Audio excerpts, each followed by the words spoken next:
നമസ്കാരം. Raf talk ഫുട്ബോളിലേക്ക് അവർക്കും സ്വന്തം. ബ്രസീൽ ടീമിൽ ബ്രസീലിയൻ ആധിപത്യം. ബ്രസീൽ ടീമിന് പിന്നെ ബ്രസീലിയൻ ആധിപത്യമല്ലാതെ പിന്നെ എന്തു വരുമെന്നൊക്കെ പലരും ചോദിക്കാൻ ഇറങ്ങുന്നുണ്ടാവും. പക്ഷെ ആ സംഗതി ഒരല്പം സീരിയസ് ആണ്. വർഷങ്ങൾക്ക് ശേഷമാണ് ഇങ്ങനെ സംഭവിക്കുന്നത്. ഇപ്പോൾ ടിറ്റയുടെ കാലഘട്ടത്തിലൊന്നും നമ്മളിത് കണ്ടിട്ടില്ല. അദ്ദേഹത്തിൻ്റെ കാലഘട്ടത്തിൽ അധികം യൂറോപ്യൻ ക്ലബ്ബുകളിൽ കളിക്കുന്ന താരങ്ങളാണ് ബ്രസീൽ ടീമിൽ ഉണ്ടാവാറുള്ളത്. പക്ഷേ ഇത്തവണ ബ്രസീലിയൻ ടീമിൽ ഡൊറിവാൾ ജൂനിയറുടെ ടീമിൽ ഏറ്റവും അധികം താരങ്ങൾ വന്നിരിക്കുന്നത് ബ്രസീലിയൻ ലീഗിൽ നിന്ന് തന്നെയാണ്. ഇത് വർഷങ്ങൾക്ക് ശേഷം സംഭവിച്ച ഒരു കാര്യമാണ്. അതുകൊണ്ട് തന്നെയാണ് അതിന് വലിയ വാർത്താ പ്രാധാന്യം ലഭിക്കുന്നത്. യൂറോപ്യൻ ക്ലബ്ബുകളിൽ കളിക്കുന്ന സുപ്രധാന താരങ്ങളെ ഉൾപ്പെടുത്തി തന്നെയാണ് അദ്ദേഹം സ്ക്വാഡ് പ്രഖ്യാപിച്ചിരുന്നത്. പക്ഷെ പരിക്കേറ്റ് പല താരങ്ങളും പുറത്തു പോയപ്പോൾ പകരക്കാരെ പ്രഖ്യാപിക്കേണ്ടി വന്നു.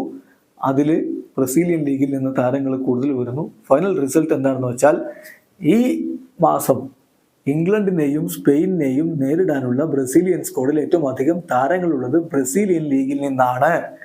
എന്ത് സംഭവിക്കും എന്നുള്ളത് കണ്ടറിയണം. നമ്മളതിൻ്റെ ഡീറ്റെയിൽസിലേക്കൊന്ന് പോവുകയാണ്. ആദ്യം പ്രഖ്യാപിച്ചിരുന്ന ടീമിൽ നിന്ന് 3 മാറ്റങ്ങൾ ഇപ്പോൾ ഇഞ്ചുറി കാരണം കോച്ചിന് വരുത്തേണ്ടി വന്നു. ഇപ്പോൾ ഗബ്രിയൽ മാർട്ടിനെല്ലി, അദ്ദേഹം പ്രീമിയർ ലീഗിൽ കളിക്കുന്ന താരമാണല്ലോ, അദ്ദേഹത്തെ മാറ്റി പകരം വെൻഡേഴ്സൺ ഗലേനോയെ ഉൾപ്പെടുത്തേണ്ടി വന്നു. അദ്ദേഹം പോർച്ചുഗീസ് ലീഗിൽ കളിക്കുന്നയാളാണ്.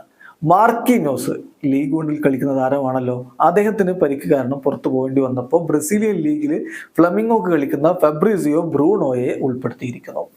അതോടൊപ്പം എഡേഴ്സൺ ഇംഗ്ലീഷ് പ്രീമിയർ ലീഗിലെ താരമാണല്ലോ, അദ്ദേഹം പരിക്കേറ്റ് പുറത്തു പോകുമ്പോൾ പകരം ബ്രസീലിയൻ ലീഗിൽ വാസ്കോ ഡ ഗാമക്ക് കളിക്കുന്ന ലിയോ ജാഡിമിനെ ഉൾപ്പെടുത്തിയിരിക്കുന്നു. ഫൈനൽ റിസൾട്ട് എന്താ? ഫൈനൽ റിസൾട്ട് ഇതാണ്. വർഷങ്ങൾക്ക് ശേഷം ബ്രസീലിയറോ സീരിയയിലെ താരങ്ങളാണ് ബ്രസീൽ ടീമിൽ ഏറ്റവും അധികം ഉള്ളത് എന്ന സ്ഥിതിവിശേഷം വന്നിരിക്കുന്നു. ടീം പ്രഖ്യാപിക്കുന്ന ഘട്ടത്തിൽ ഇംഗ്ലീഷ് പ്രീമിയർ ലീഗിൽ നിന്ന് 10 താരങ്ങൾ ഉണ്ടായിരുന്നെങ്കിൽ അതിൽ 2 താരങ്ങൾ ഇപ്പോൾ പുറത്തേക്ക് പോകുന്നു. അതായത് ഗബ്രിയൽ മാർട്ടിനെല്ലിയും എഡേഴ്സൺ മോറസും പുറത്തു പോയതോടെ പ്രീമിയർ ലീഗിൽ നിന്ന് ഇപ്പോൾ 8 താരങ്ങളെ ബ്രസീലിയൻ സ്ക്വാഡിലുള്ളൂ.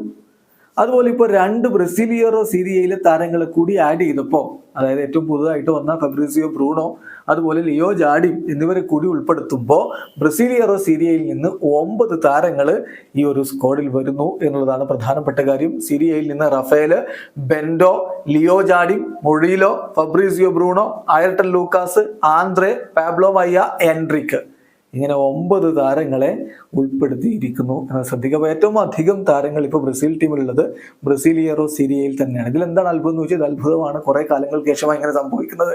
അല്ലെങ്കിൽ പ്രീമിയർ ലീഗിൽ നിന്നോ അല്ലെങ്കിൽ മറ്റ് യൂറോപ്യൻ ലീഗിൽ നിന്നോ ഒക്കെയുള്ള താരങ്ങളാണ് അവിടെ കൂടുതൽ ഉണ്ടാവാറുള്ളത്. അപ്പോൾ അതാണ് അതിൻ്റെ വ്യത്യാസം.